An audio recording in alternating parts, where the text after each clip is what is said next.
it's Niamh and Tully Nurseries, and as you've seen there, we've lovely autumn colour coming along, and we've added 50 new plants to this week's list, which is amazing for this time of the year.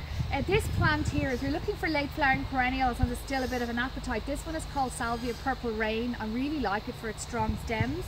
We also have lovely Agapanthus Peter Pan.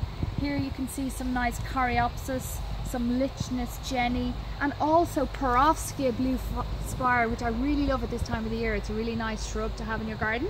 I spoke about autumn colour. Autumn has certainly arrived, although there is heat, lovely warm temperatures still at the moment. We've lovely autumn colour. We're excited to have Blue Ribbon Custard back on the list. It was off for a few weeks. Cistus Little Miss Sunshine, really nice foliage colour.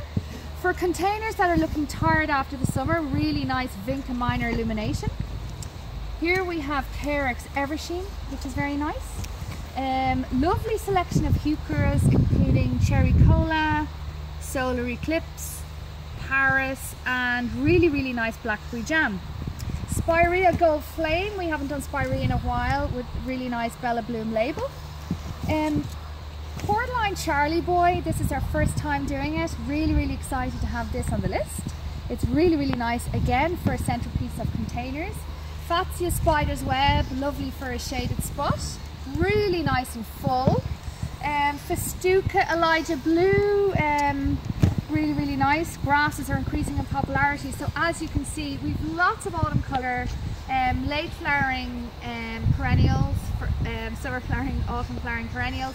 Check out our Looking Good list. There's lots of new things on it, and have a great week. Up the Dubs.